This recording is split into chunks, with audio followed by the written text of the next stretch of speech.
All right, let's just dive right into this. Welcome to today's Explainer, where we're looking at, well, absolute extremes. Seriously, it's wild.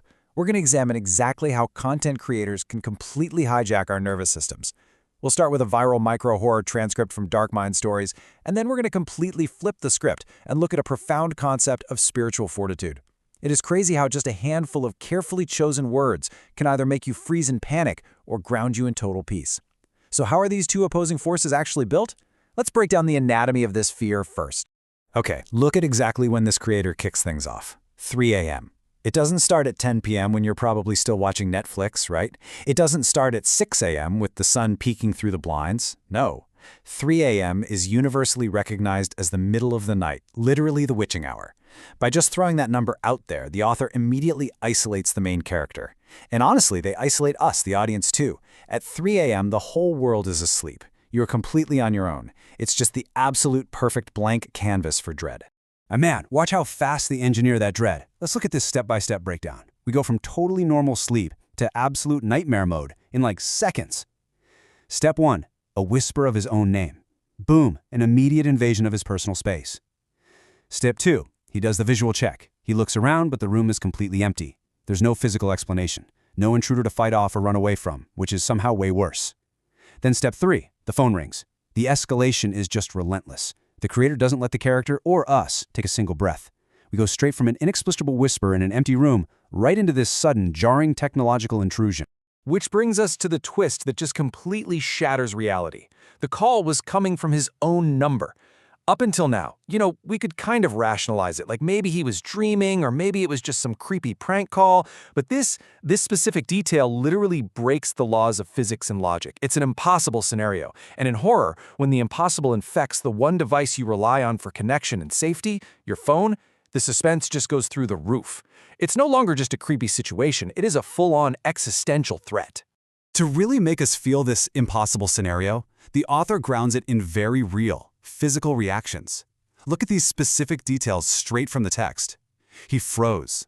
His hand started shaking. He slowly answered it. They don't just say he was scared. That's boring. They describe the exact involuntary mechanical failures of a human body in shock. And that is highly intentional. By describing shaking hands and being frozen in place, the story basically forces a sense of empathy. It translates his primal fear right into your own physical awareness. I mean, we all know what a shaking hand feels like, right? So, watch how quickly this builds. He answers the phone, and what do we get? Silence. For a moment, there was only silence. That tiny little textual pause is just a masterstroke in tension building. After the sudden ringing, the silence forces you to lean in, metaphorically speaking. You're waiting for the other shoe to drop. And when it finally does, it's literally the most horrifying reveal possible. The voice on the other end is him.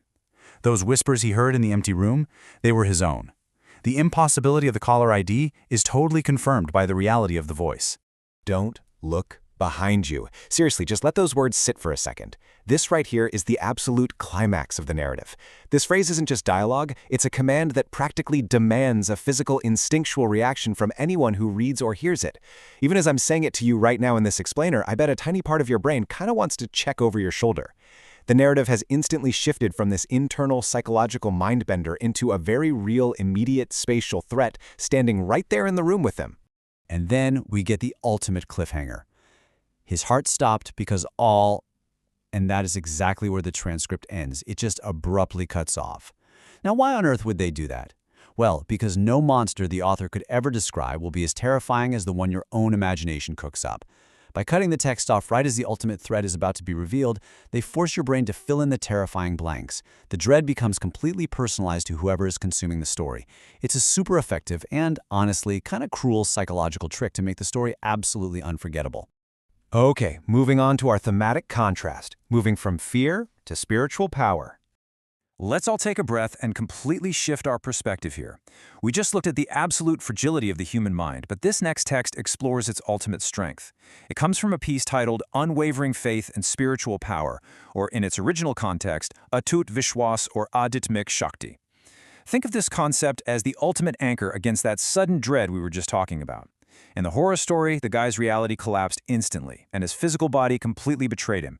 But Unwavering Faith, it proposes a totally different response to the unknown. It suggests an internal architecture that simply does not collapse at 3 a.m.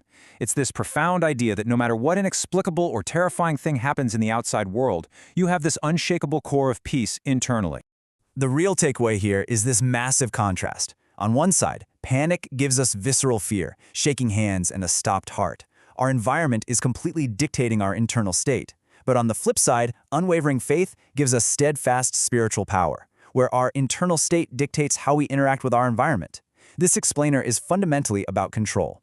That horror story strips literally all control away from the protagonist. But the concept of spiritual power, it's about maintaining ultimate control. Not necessarily over what happens to you, but over how your spirit reacts to it. It's just such a fascinating dichotomy of the human experience. And that amazing contrast brings us right back to the terrifying central mystery of our first text. We've unpacked the panic, and we've explored the profound peace that could counter it. But honestly, you have to ask yourself about that impossible phone call. What happens when the voice warning you of the danger in the dark is your own? Is it a fracture of the mind, a literal tear in reality, or something else entirely? I'm going to leave you to ponder that in the silence of your own room. Thanks for diving into this explainer with me.